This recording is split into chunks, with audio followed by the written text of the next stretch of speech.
businesses that do not have an active owner, somebody that's involved working 40, 50 hours a week or more in their business, that business is worth less. Of course. Right. And so if you've built something over X amount of time and you didn't have the exit in mind, at the very end of what you've built, you're still there. Yeah, the key man cannot also be the seller. Correct.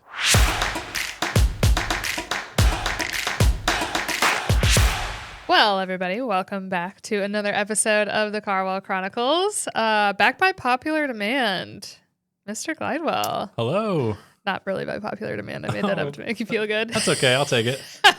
I wouldn't know any different. That's fine. Scratch your back a little bit. Perfect. Or maybe it's by popular demand, but I've never looked at the YouTube comments once. Thank you all. Good to be back. Okay, so today I really want to focus on, just to give all of our listeners a little bit of a backstory, I had you come on the mentorship this week and teach for 2 hours, which I've never had you done or had you do before. But a lot of the people who are in our community are just kind of at the same place that we are in life, which has been really cool to kind of grow with a group of people who are like-minded. But everybody's looking at real estate and saying, wait a minute, this is either retired us from our 9-to-5s or allowed us a lot more financial freedom to kind of take a breath and say, is this what we want to continue rolling with? And we've been asking all of those same questions as well. And so I had posted this big, long rant on my social media the other day where somebody asked me what I would do if I had $250,000 and wanted to leave my 9-to-5. And I just kind of unleashed on like, okay, these are all of your options. And some of it was real estate directed and some of it was business directed. And so that conversation has just kind of like opened a whole world of questions that people in our orbit has had, I guess, around the same sort of things. And so you, for the last year, really, or since the beginning of the year, have been focused on not only selling your insurance book of business, but also considering buying a business instead of building it from the ground up, which we have done time and time again for the last decade.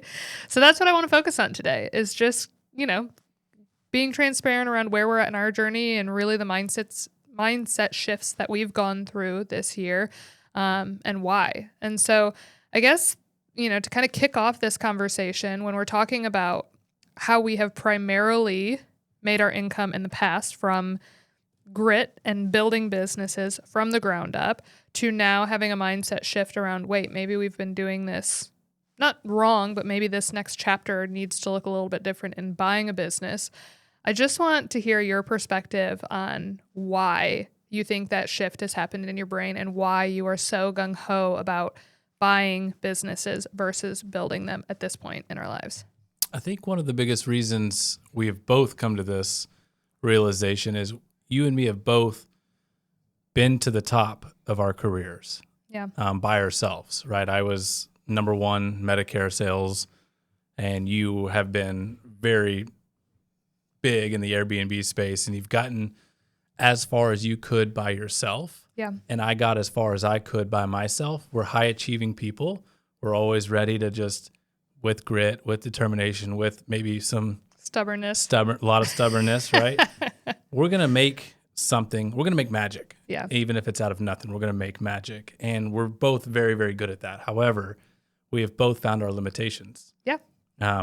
We've gone as far as we can go without starting to need help, right? And if we've reached our solopreneur threshold. Yeah. And if you get as far as either one of us have done and you run at such a high speed for X amount of time, you're going to burn out, which I've done, which you've done. And we've realized, because we've done it several times now, right? We get to that same spot. We build it, we collapse it, we build it, we sell it, we build it, Yeah, same spot. And so what I've realized is we need to start hiring or training and developing people and getting those people to do what we need them to do so we can continue to grow in what we're trying to grow with. So I just think that once you realize that you can't take this journey by yourself and that you need people, that's when you start actually like growing. Yeah.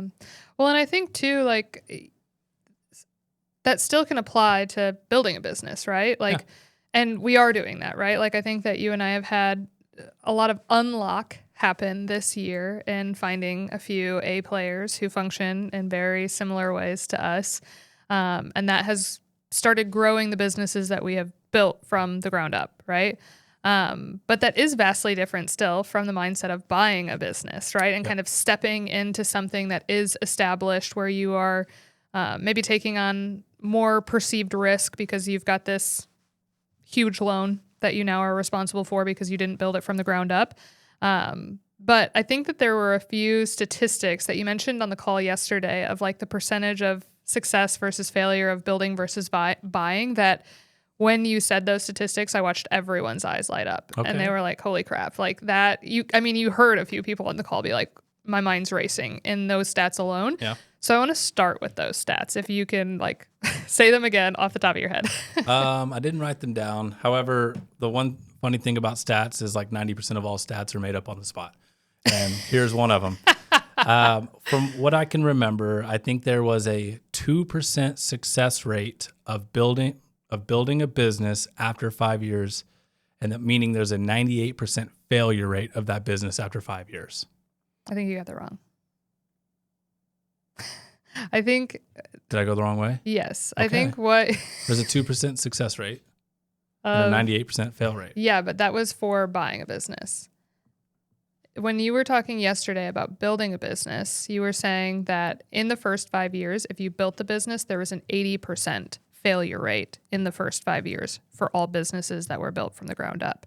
Whereas when you buy a business, if that business has existed for more than 5 years and you are buying it, there's a only 2% failure rate.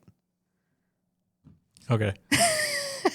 Close, but yeah. Again, most stats are made up on the spot. And so the point being, and it's not that stat was made up, right? Like we have read it a few times in a few books that we have read around buying businesses. But it was like it wasn't like, you have a 50% chance of making it if you built it from the ground up. It's like, no, the odds are not only stacked against you, but stacked against you so steeply that when you look at that stat, you're like, well, what's the point in even building? You know what I'm saying? Like if there's a 20% chance that I make it beyond 5 years, like what's the point in building it? That like seems really daunting for someone who's taking all this risk and going to spend all this money and take this huge cut in pay, and all of their time is going to be sucked up by this new thing if there's only a 20% success rate. Whereas on the reverse side, if you step into buying an established business that has existed for more than 5 years, there is only a 2% chance that you are going to fail. Yeah, once you hear that stat, again, like you just said, you would never even think about building a business again. And we can testify to that, right? Like we have been in building businesses for the last decade, and none of them really we have stuck with. Granted, we have been in what I like to call our taste testing era of like figuring out what we actually like, right? There's a huge portion of like building a business of figuring out like, okay, what lights me up and what completely drains me. And anytime we find something that really truly does completely drain us, we're like, okay, literally scrap it and start over. Right. Yeah. Instead of finding somebody that might be able to do that for you, we just scrap it. Yeah. And is that because we're like truly honoring what lights us up, or are we just like really just part of that statistic of, okay, it took up all of our time. We are overwhelmed. We are overworked. We are exhausted. We are burned out. We don't have enough help. We don't have enough funds. We're not profitable enough to outsource things. And so we say, okay, this is draining me. Let's just drop it and try something new. But in the reality, is it like, okay, was it draining you, or did you just not know how to get it past that hump of 5 years to actually build something that has momentum, that has support, that has teams and systems and people in place to actually run something successful? Correct. And so I feel like for me, in listening to you say that stat yesterday, even though we've talked about it several times before yesterday, and watching everybody kind of light up, I'm like, spent a moment reflecting on our journey, being like, wait a minute, like all of this time where I've given myself a lot of grace on being like, I scrapped it because it wasn't right. Was it because I scrapped it because I didn't know how to build it beyond that point? Yes. Yes. Yes. Yeah, you got to be real with yourself. You got to look at it. And you got to, that's what I've done this entire year. I've gotten the opportunity to, since selling the business and hopping in and helping you a little bit more than maybe I have in the past. Mm-hmm. I've really had the time to sit down and review my last 10 years, what I've done correct and what I've done wrong, Yeah. while learning how others are doing it correctly. And I'm just like, holy moly, I've quite literally taken the hard path every single time. Yeah. Yes. And I think that, I mean, you and I today were talking about how like neither of us have any entrepreneurs or business owners in our families, right? Like we are the first people to kind of pursue this path. And so it's like, you just don't know how to grow it beyond And hustle. they perceive us as successful. They, you know, our family and friends, they're like, hey, you're doing good. You're having coffee at 3 p.m. on a Wednesday. That's cool. Yeah. Like, We can solopreneur our way to 300 grand a year in our sleep. all day long. Right. But like getting it beyond that point of like, okay, yeah, maybe I am making 300K a year, but I'm spinning my wheels. I'm running. I'm And I don't want to do sprinting. that. That's honestly not where I'm best used. Yeah. Yeah. So, My I highest and mean, best use. outside of that statistic alone of just like kind of being punched in the face with that statistic and being like, okay, I'm absolutely part of the 80% that like hasn't been able to push past because who's teaching me how to do that? How do I know how to do that? How do I get over this hump? Have there been any other portions of buying a business that have really surprised you or been like pivotal moments that have completely shifted your mindset over to like, oh, this makes all the sense in the world? I think yeah. I mean, how do you come up with all the things? How do you tell everybody everything you've learned in the last year in 1 hour, right? Yeah. But one of the incredible things that I've learned is, again, we've talked about already how as a solopreneur, you're doing everything and you're the best at everything. You're the special snowflake. You know, you're able to, you know, you built it from the ground up, so you know how to do everything perfectly, as much as we like to fool ourselves with that. But what I've learned is when you buy a business, you already buy people in place and you buy systems in place. Mm-hmm. And so that unlocks something for me if I'm buying this business and I don't have to do all these things and I don't have to figure all this stuff out. It's already figured out, where I can just focus on growing and actually adding value based on the things that I have learned throughout my time and actually growing the business that way. I thought that was one of those really mind-altering thoughts where it's like, oh, I don't have to, one, focus on survival, like financially, because once you get past that, you can start thinking a little bit clearer. But then once you start actually seeing that you have an entire team to handle mostly everything, that just allows you to think clearly about what's next for the company. And I thought that was, that was exciting. Yeah. Well, and I think too, if you are like us and you are very clear that you are a serial entrepreneur, you are inherently, and I can't speak for everyone, right? But I am speaking for you and I, and knowing us very intimately, you are a very natural leader. Right? Like that is the role truly that I think we thrive in, is like we're willing to stomach the risk. We're willing to take the leap. We're willing to like not have to be led, but lead. Mm-hmm. And in both of our experiences in trying to build the business, the only portion that you're leading in is jumping off that cliff. And then the second you jump off that cliff and you start having to build the business, you're now in the portions that drain you. You're now in all of the administrative tasks. You're now in, and you don't have anyone to go do the things that drain you, right? Because you're not making enough money. And so the thing that you know internally that you are best at, like who are you leading, right? Right. Because you're a solopreneur. Like you're not actually in the role that you were born to be in or that you thrive in. And so from my perspective, it's like, okay, when you're building and you are this natural born leader and that is the area that you thrive in, you don't actually get to play in that zone for years and years and years and years. If ever. And from my perspective now, after going through this with you for several months and learning about buying businesses, I'm like, oh, like I thought building the business was going to allow me to step into this like natural role that I've got of wanting to lead. But instead, it like completely removes you from leading anyone really other than your clients. Right. And then when you're buying a business, it's like you get to start in the role that you're best at without being the special snowflake, right? When you're building it from the ground up, you get very attached to like carrying every single role because you know it intimately, you know it better than anybody else. And then now you're stepping into something where you've got to like remove your ego from it and be like, okay, I am not valuable here because I know all the nuance of the technology and the client base, and every single client knows my face and shook my hand, and I built this from the ground up, and no one's put more grit into it than me. It removes that ego out of it, and it says I am valuable because I'm the leader, period. And so now there's been such a mindset shift for me to be like, okay, you get to step into the role that you wanted. You still have to stomach the risk of the debt that you're taking on to buy the business, but you get to start running in the lane that you wanted to run in and save the 5 years to 10 years of chaos and developing this like superiority complex around this business, and just do the thing that you actually wanted to do all along. Yep. Beautiful point. The number one hindrance in business is ourselves. Yeah. Absolutely. Absolutely. Get out of our way. Yeah. I want you to talk a little bit about the difference and the kind of mindset shift that we had once we started applying for lending, because obviously we have applied for 1.5 gazillion real estate loans at this point. And the first time we ever applied for a real estate loan, with both of us being self-employed, we qualified for $60,000, which wouldn't even get us a trailer park. Yeah. Trailer house. Oh, trailer house. No, not the entire park, the house. Yeah. One house. Wouldn't even get us one on the lake. One in the middle of nowhere in Michigan. Yeah, would barely buy us a school bus. Right? Literally.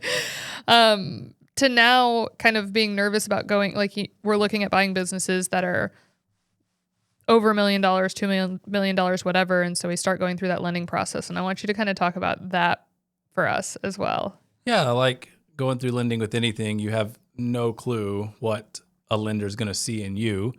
And there are some controllables, such as credit and debt and your money. So, I talk about it all the time. Starting the insurance business, I had negative $25,000, meaning I had $25,000 in credit card debt. I had a 400 credit score. Couldn't even consolidate my debt with all my cards because my credit was so low.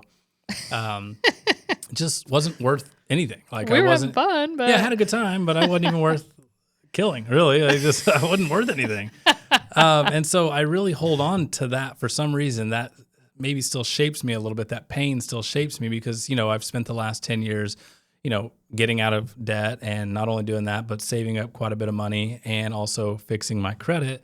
And so when you spend time doing that, and then you get told, hey, $60,000 for a house, you're like, okay, that's another blow, right? That doesn't feel good. Yeah. And so you're going into that lending process for a business, which I still don't necessarily understand. So please don't reach out to me asking, necessarily how to get lending.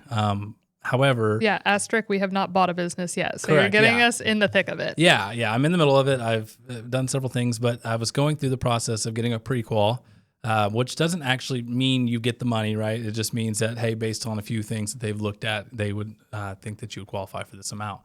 And I remember I'm looking at a business worth $2.2 million, and we got so fired up about this business, you and I. Yeah. We never even thought about not even being able to get lending. That wasn't even a thought, right? Yeah, I'm just everybody's like, money's the easy part. Yeah, business is mine. Like, here we go. Just sign it over right now, right? Yeah. And so once they're like, hey, when the broker was like, have you got a pre-qual? And I was like, no. I was like, crap. I didn't even think about that. I might not even be able to get a loan. And so you and me start talking about it. I'm like, man, what if they I don't know, give me $1 million or $1.5 million, and this thing is worth 2.2. Then I got to negotiate with this seller. And what investor are we calling? Oh, yeah. How many are they? What are we giving them? How do you, position that? And how do you make sure that they're a partner? And I was just like, oh crap, man, I have no clue. So, got the CPA on the line. I was like, dude, help me out with this. I need to know how to fill this form out. Spend some time filling it out, submit it, and comes back. And, I remember looking at that email and I was like, it was so funny. The actual first pre-qual had somebody else's name on it. Didn't even see that, right? I just assumed it was mine if it got sent to me, and it was for $7.5 million. And I was like, whoa. And I was like, sir, come look at this. This is amazing. And I'm like, oh no, it has somebody else's name on it. I was like, dang it. Can't be us. Well, of course I didn't qualify for $7.5 million. Reached back out to the lender and they said, nope, that's our fault. You do qualify for that amount. And that right there, the moment we figured out that was correct. Yeah. The first thing out of your mouth was, well, then we're going too small. Run it. Why are we looking at 2.2 when we can look at 7.5? Literally. Right? And it was like, oh, whoa. When somebody just asks that question, which is a silly question, maybe almost as a joke, maybe not. But when somebody asks that question, you like initially you're like, and then you're like, well, actually, why am I going so small? Yeah. Like, if they're going to give me the money, then let's roll.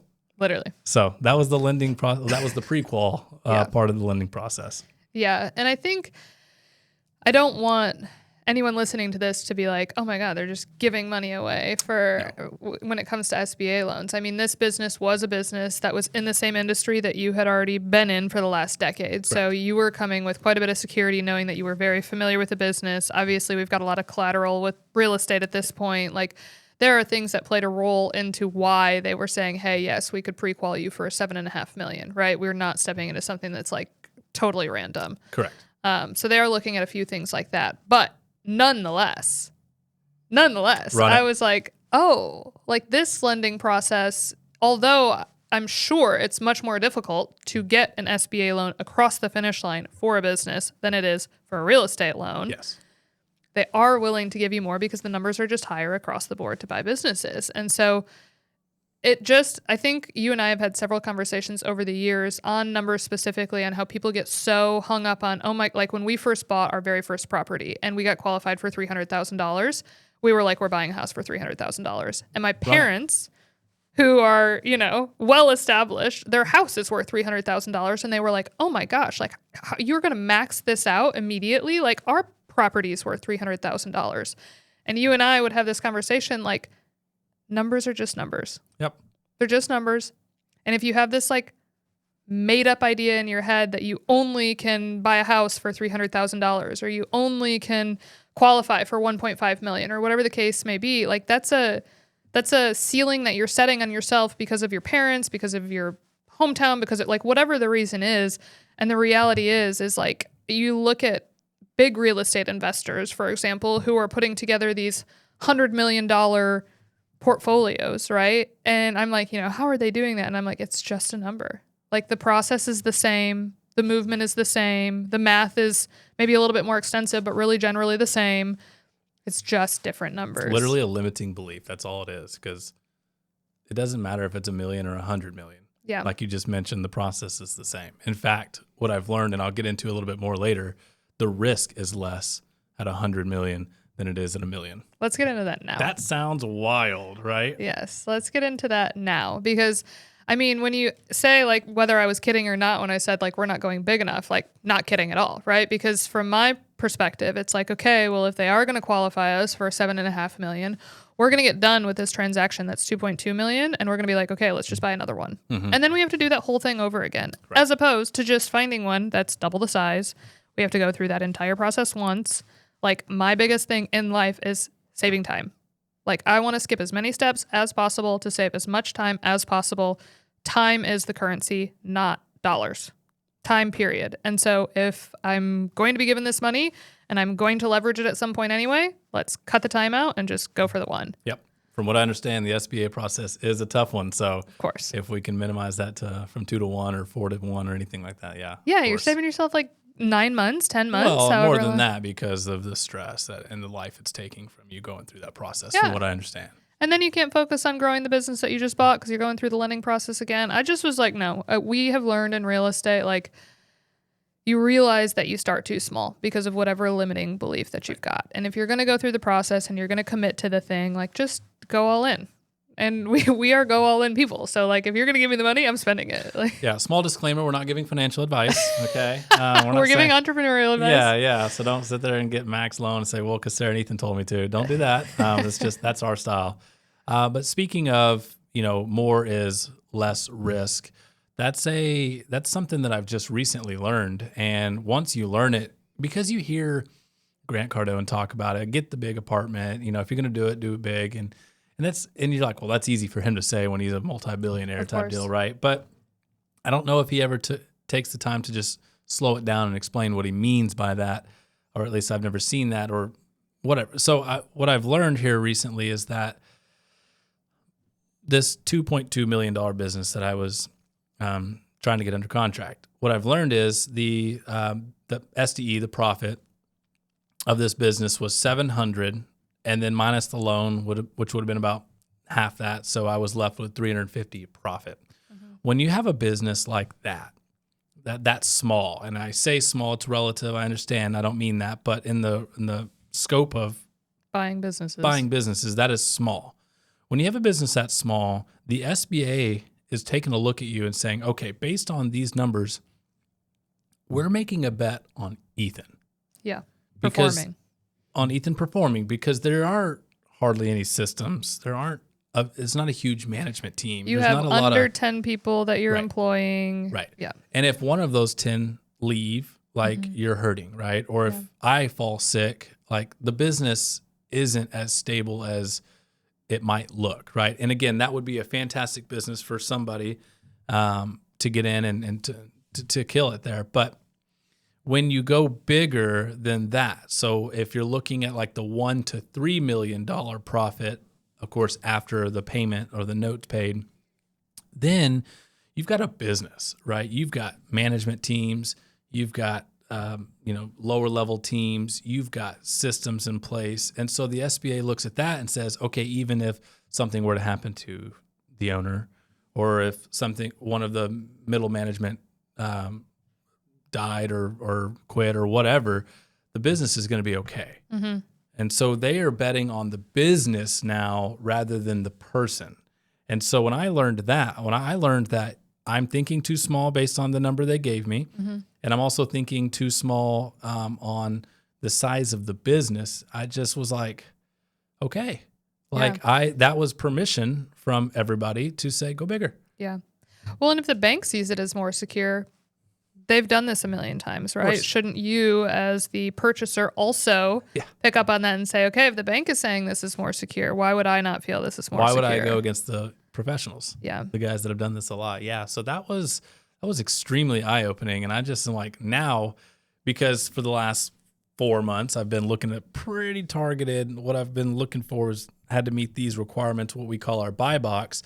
And now all of a sudden I'm like, oh, I've been looking at the wrong thing. And so now somebody could maybe feel like that was a waste of time. I don't feel like that was a waste of time at all. I was learning quite a bit along the way, but now that I've been taught to look bigger, now the buy box has changed and now I'm relooking. Yeah. Well, and it's been interesting as well because like when we started in investing in Airbnbs, we went through this exact same process of just having to go through the math over and over and over and over again. Deal hunt, deal find, go through the reason why you think it's profitable or not profitable before you ever buy anything, because you get really familiar with what you want to say no to and what you want to say yes to. Right. And so it's not a waste of time. It does feel like you're spinning your wheels because you're not actually buying anything yet, right? But like that foundation of being able to recognize why you do or don't want to move towards something has to be by going through the reps, by going through the math over and over again. 100%. So not a waste of time at all. No, not at all. So now that we've gone through this whole process of kind of like looking at it from a perspective of wanting to buy a business as opposed to build a business, and you're looking at it from the buyer's standpoint as opposed to the seller's standpoint, what do you think current business owners that have not exited a company yet are doing wrong? How long do we have? I mean, I have the unique opportunity to have been on the sell side and now on the buy side. Yeah. What I think they're doing wrong, again, I already mentioned it earlier, the biggest thing all business owners are doing is getting in their own way. Yeah. Get out of your way. Yeah. Another thing is, I don't know if anybody actually ever builds, I can't say anybody, there's one guy I can think of, but I don't know if many or most people think about when they're building a company, nobody's thinking about the exit. Yeah. And that's the big thing.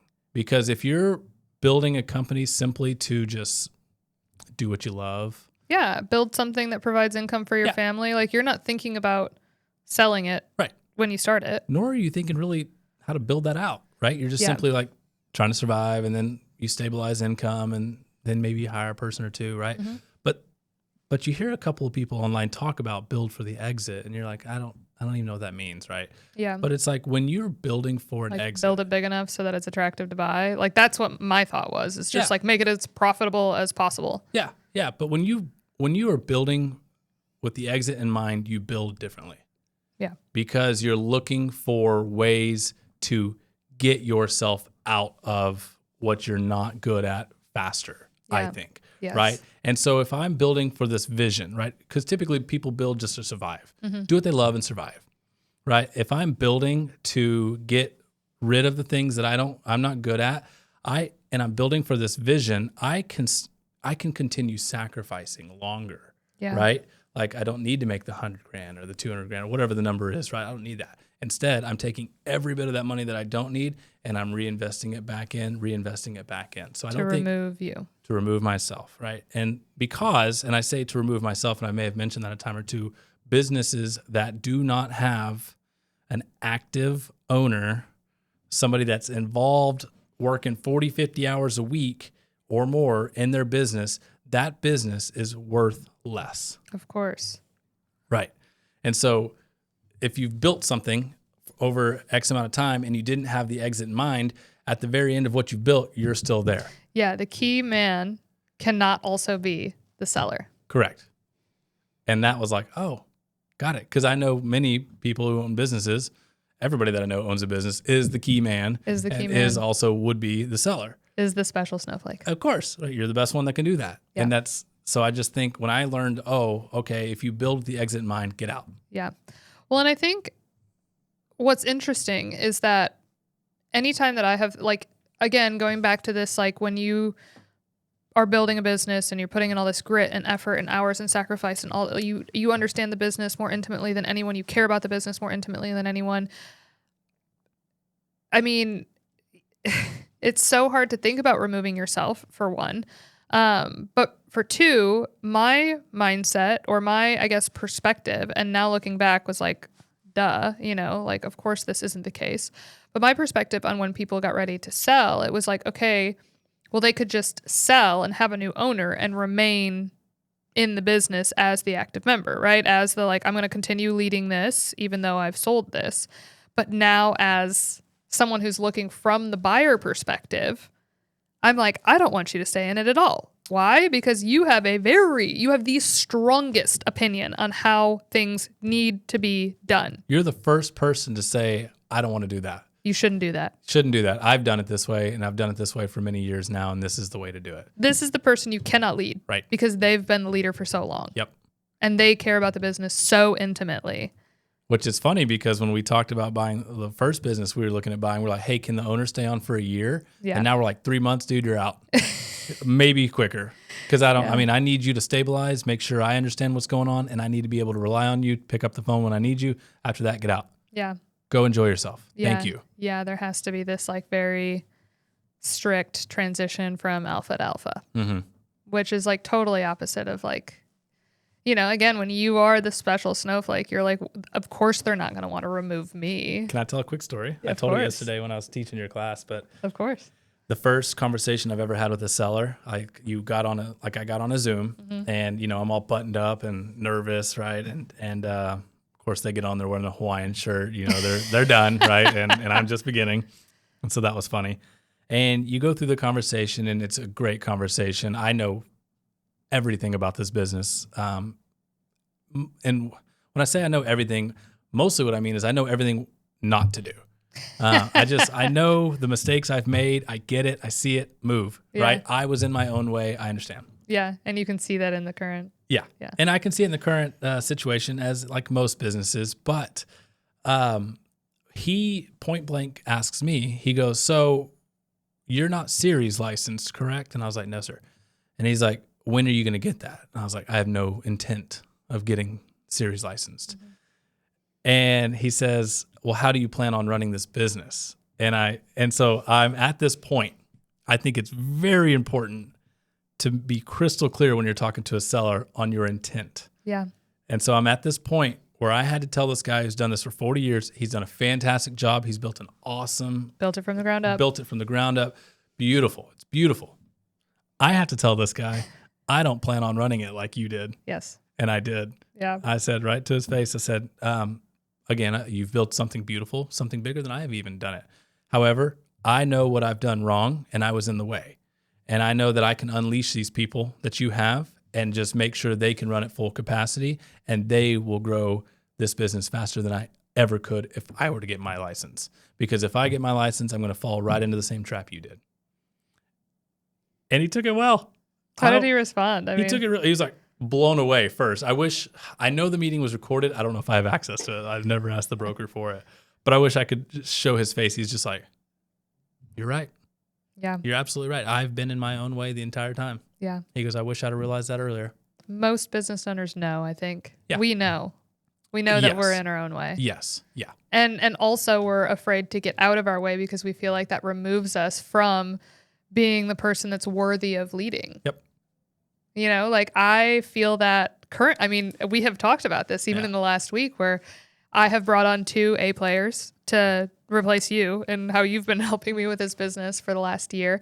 And we're on this meeting and the clients are like, Sarah, this girl is better than you and Ethan. Mm-hmm. Like flat to my face in front of this girl as well. And I'm like, it just takes you back for a second. You're like, okay, well then why am I valuable here? Right? It like makes you insecure for a second where you're like, whoa, like, do I need to remove this person because I don't want to lose my clients? Maybe they shouldn't be on the call. Maybe they shouldn't be on the call. Like you have to take the ego out of it. Yeah. And be like, no, I'm valuable because I bring the client to this person. I help lead this person. I help facilitate this whole thing to happen. And also I want the person that the clients are going to be dealing with to be better than me. Yep. I want everyone who works with me alongside this to grow this to be better than me.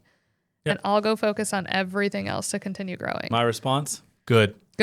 I was so happy when she said that. Yeah. I know she's better than me, right? Course. I wasn't in my genius zone. This is amazing because that means you're comfortable enough to tell me that. Yes. You're also excited for the future. Yeah. That's what that told me. Yeah. Like, hey, you don't feel like we're taking a step back by bringing someone new on. Hey, that person sucks. You need to find somebody else is a whole lot different and worse than, hey, you guys suck. Yes. That's not what they said, but like this person is way better than you at that role is what she didn't finish her sentence. Yes. This person is way better at this at that role than you are, meaning now we can go excel at what we're best at. Yes. I get to rest my mind knowing that my client feels taken care of. No better role. I would also like to, and you may have some more questions, but I also just want to, mention again that like, just because this is where we are currently in our journey, I'm not sitting there bashing anybody trying to build a business. I've done 100 of them at this point, right? I'm not bashing anything of that. I'm also not encouraging every single person who is working a 9-to-5 to go buy a $4 million business. I'm not saying that either, right? Like there are steps to this journey. But I am just talking to the few people that have done what we've done, maybe experiencing, what we've experienced and just feel like, hey, I don't want to build this again. Hey, that didn't work. I know I'm cut for this. I know I'm able to do this. And so I'm talking to those people. Yeah. Well, I think before all of this journey, at least speaking from my own perspective, I had this perspective, 1, knowing I wanted to be an entrepreneur, 2, having this idea that like I was going to build one business for my entire life and it was going to increase in profitability over the years. And then at the end, maybe I would be lucky enough to have a kid, a niece, a nephew, like someone take over that business and continue running with it and maybe have an exit. Like the exit just wasn't in mind. I was obsessed with the concept of building, right? Because we are entrepreneurs. I was obsessed with the concept of building that I wasn't even considering the exit. And so I think that most people are in that boat, right? Yeah, every person who's built a business has thought that same thing. Yeah, they're in it for building, right? Like that's what it is. And so I think that most people think that they may go through an exit once in their life. Yeah. But if you are following the money, which I think that everyone, who is in business, if you don't get so bogged down with working in the business constantly day in and day out, and you start really following the money and understanding how real wealth is created, that real wealth happens with the exits, right? And if you're lucky, there are multiple. Yeah. And so how do we get to multiple, right? And so it just has shifted my mindset completely around, how we have approached building businesses up until this point, and then how we will approach as we continue building the one that we have grown to a certain point already throughout this year, and then how we consider buying them and then exiting them. Like, it just is such a mindset shift. And so I think that even if people aren't on this journey of like, okay, I'm ready to buy a business today, like I've got $250,000 liquid that can be my down payment, and I'm, ready to make that move, I still would highly, highly, highly encourage you to just explore what it looks like to buy a business, to have your mindset shifted around how you're building your current business in consideration of that exit. Mm-hmm. And don't set that timeline of that exit to be at your retirement. Correct. Maybe consider that it could be before. Put a 10-year time on it. Yeah. Because you start building it like you got a 10-year time limit on there, you're going to build faster. Yeah. Yeah. Yeah, it's a Good whole point. different way to think about it. Yeah. Exciting. So how do you think, in learning how to build a business, from your perspective, how does it shift the way you think about building our businesses? Get us out as fast as possible. Yeah. Get us out as fast as possible and think about the exit. Yeah. Those are the only two things that I want to do. We're in a position where,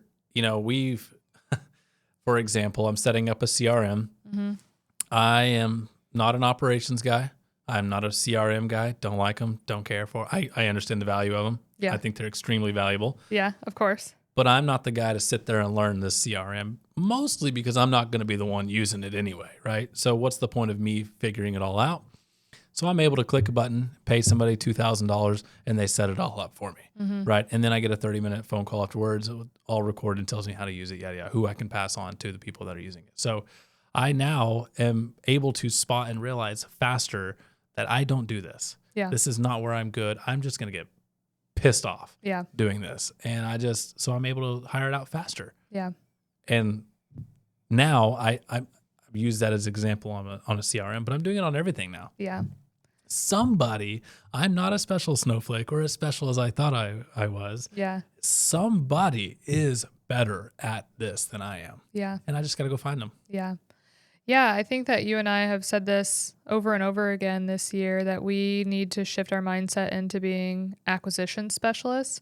And that doesn't necessarily mean that we are just specializing in buying businesses. I think that also means we specialize in acquiring good people, acquiring good systems.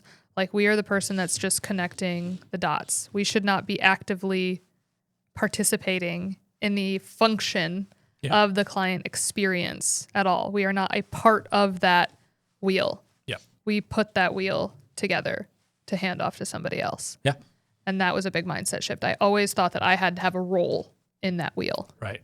Yeah. What a mindset shift, huh? And the book I'm reading, they call it an acquisition entrepreneur. Mm. Ooh, that's good. That's so good. That's our new title. That's it.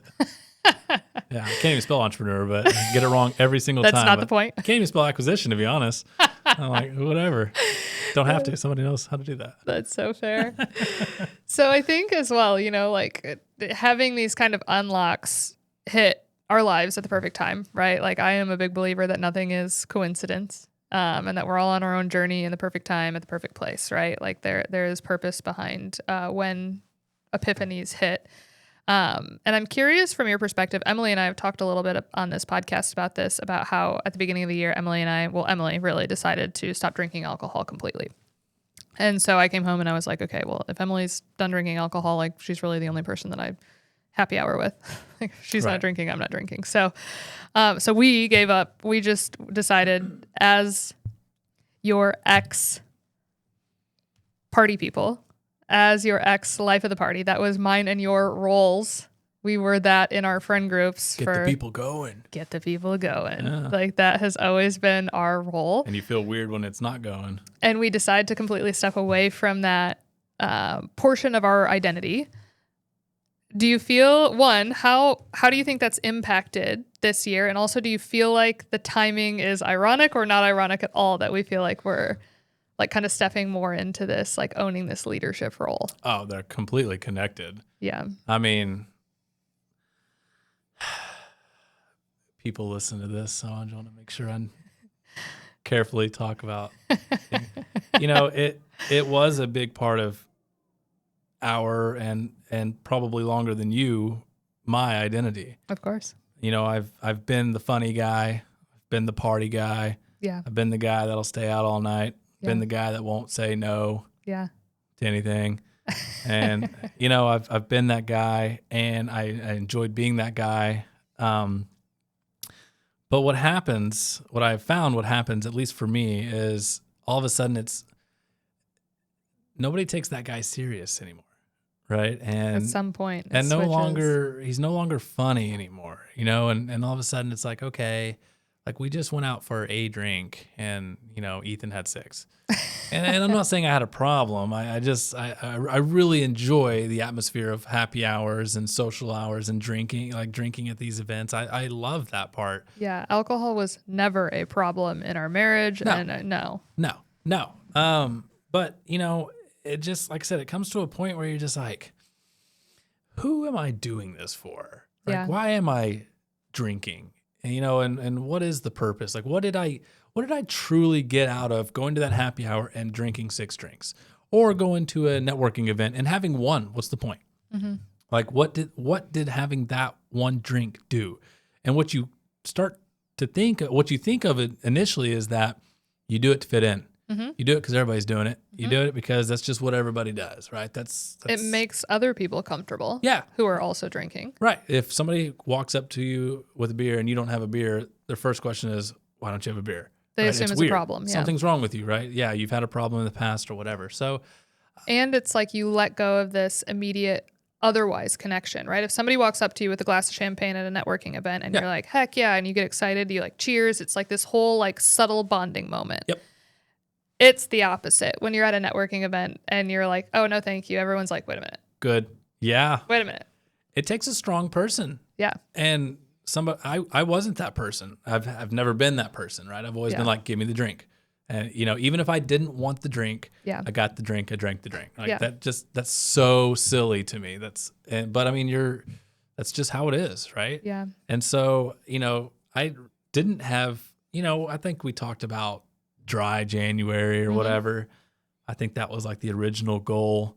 And, you know, you get through January, because I always said, you know, if I can get, you know, a week or two without having a drink, like, then there's just really no point. But in January in Michigan, it's so cold. Nobody's meeting. Everybody's like inside. Yeah. There's no happy hours we're missing. Yeah, there's no happy hours. There's no party on boats. There's none of that stuff happening, at least not in Michigan, right? Yeah. And so it's not hard to not drink in January in Michigan, right? Yeah. I totally agree.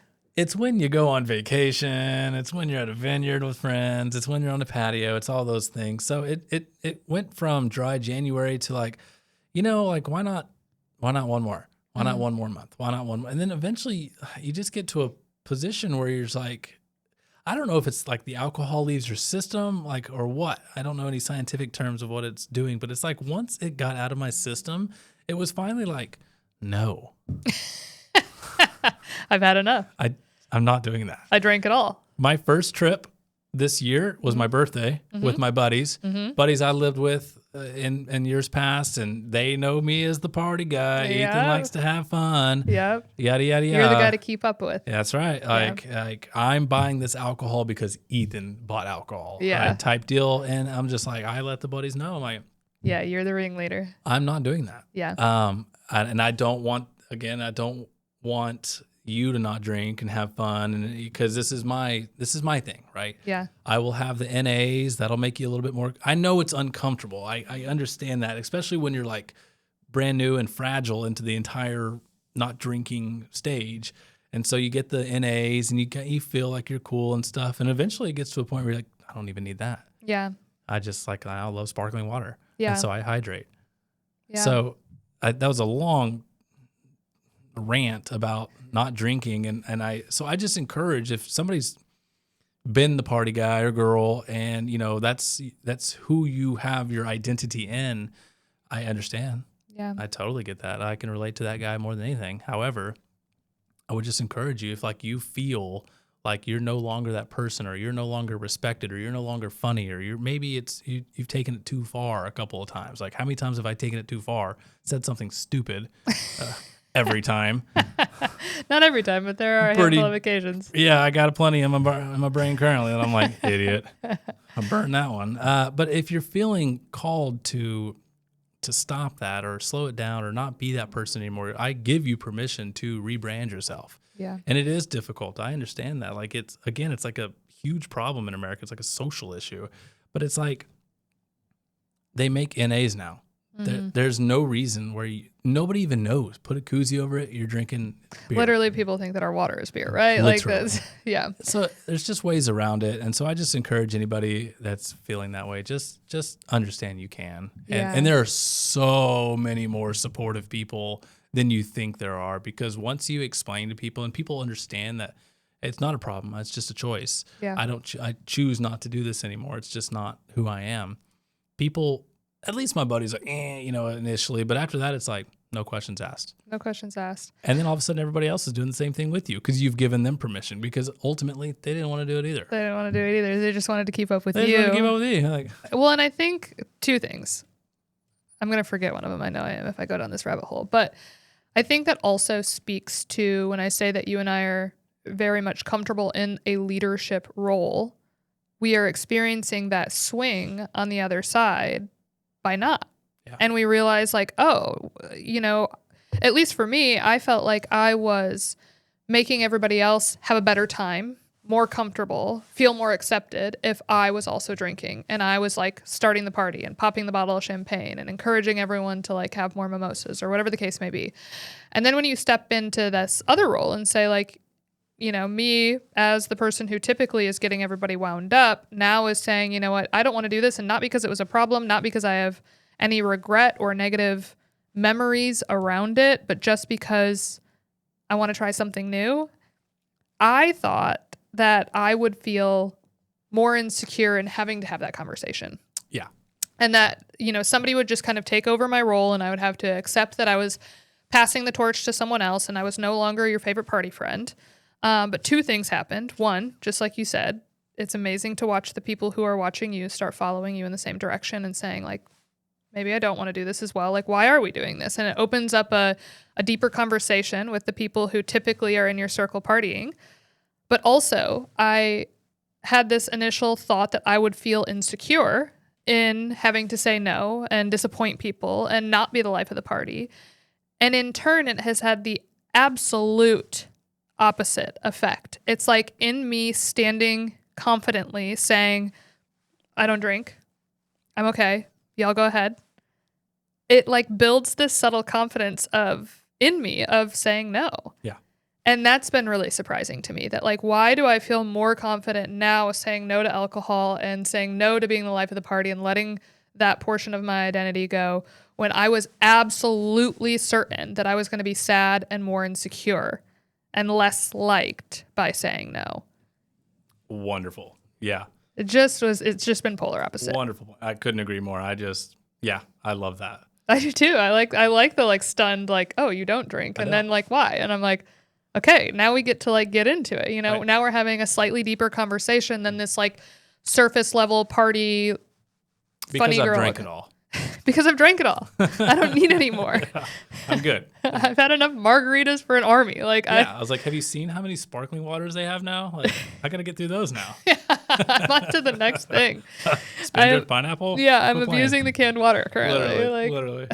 And I also want to tell people that, again, one thing that's really, really made it easy for me is the sparkling water. I was not a sparkling water guy. And I know this sounds like kind of like a rehab, all of a sudden, some sort of podcast. But like if somebody's needing some help or like a little encouragement, I did not like sparkling water. Yeah. And now that's like exclusively what I drink. Yeah. And it just, it's amazing. And it takes the place of whatever you're usually drinking. Yeah. Give it a try. Yeah, it's so true. Give it a try. Okay, so last topic that I want to cover as we kind of wrap up today. It's a little shift in conversation, but it's one that I get asked about in the DMs constantly. I mean, I think that I wouldn't say like solely focused on how much I enjoy our relationship on my social media, but I do get vocal about it every now and then about how like I'm so proud of what we've built. I'm so proud of the life that we're living, but like I am most proud of how you and I have grown together. And I just like none of this exists. None of this magic exists in my life with the absence of you. And so I just want to talk about that for a moment from your perspective. If there are entrepreneurs or people who maybe haven't started a business yet, but know they're entrepreneurs, know that they have a large tolerance for risk, know that they want to live a against the grain lifestyle. If they're not married yet and they are looking for a significant other and they are in this dating era, what advice would you have for them on what to look for in a quality partner that's going to kind of fulfill this life that they want to have that may be similar to ours? No pressure. I have no advice to give on that topic, but what I will say is I think if you focus on yourself and you become the best version of yourself, you will attract the right person. That is great advice. Yeah, I don't, what do I know about all that? I have no clue, but I'm just like, hey, if I'm good and if I'm secure in who I am and I'm confident in who I'm becoming, then somebody will see that. The right person will see that. Yeah. And they'll follow. Yeah. Become a leader. Yeah. Yeah, I feel like that really sums up why we work the way that we work, because we both are very, very, very strong personalities, very strong leaders, and we don't respond well to being told what to do or having to pull other people up. A players want to work with A players. That's right. A players want to work with A players every single day of the week, and when you're surrounded by B and C players, there is nothing that like I have to run away from it. Like it just consumes my brain with why are they not trying harder? Why don't they want more for themselves? Why don't they like, and I can't fix it. I can't want it for them. I can't like. All the brain power spent on that. All the brain power spent on that. Every ounce of it. Mm-hmm. And it's like any risk that I bring to you or you bring to me, there is just no resistance whatsoever. Right. It's like, okay, if you feel like that's the right answer, then it probably is because you've obviously given this more thought than I have. And if you believe in it, then I believe in it. Well, and we're also natural salesmen and women too. So it's like, if I have an idea, I've got to sell you a little, I've got to like, hey, this is why I'm thinking the way. And I value your opinion because I get excited about things and hyped up and, it's easy to get sold. The easiest person to sell is a salesman, right? So I'm like, let's go for it, right? I get all excited. And so, but yeah, like it's just something back to the relationship thing. I think it's like, not only work on yourself, but you need to value the person and their opinion, right? Like you're not going to agree 100% all the time. Of course, who does? But you got to value what they say and suggest, and I think you also have to earn that respect and that value, right? I don't know. Again, I'm not an expert here, but it's like if somebody was always trying to provide me value, but they don't add any value, like I need you to add before you can take any. So I don't know. I just work on yourself. Yeah. And also, one thing about as far as all the brain power you talk about spending on these B and C players, it's like you hear people say hire fast, fire faster. So many people get, and this is a tangent again, but like so many people get wrapped up in, well, I found somebody that wants to work for me. Mm-hmm. And like, that's the value right there. Or I found someone who wants to date me. Yeah, or date me, finally. And it's like, and then you sit there and spend all your time questioning why you've done what you've done. And it's just like, fire them. Mm-hmm. Get rid of them. And I give somebody permission to do that. Yeah. Get rid of them. Yeah. Yeah. I think that both of us had kind of that same mindset even when it came to dating, right? Like both of us have had several relationships previous. And I think that both of us were like very willing to let those relationships go because for all the reasons that you said, like either they hadn't earned our respect in a way that we could understand, or they didn't love themselves enough to offer That's a big one. The same love that you were ready to give or I was ready to give, and they weren't impressive in the way that I see as impressive. Like it just wasn't the same love language, I guess. But yeah, I just feel super, super lucky to have somebody who's not a parachute on me. Yeah. Same. Who's like pouring gasoline on my fire. Same. So, all right. Well, we are literally right at an hour. Look at us go. There you go. Well, to all of you listeners, thank you so much for listening to this. We appreciate you, and we will catch you next time. Thank Bye. You.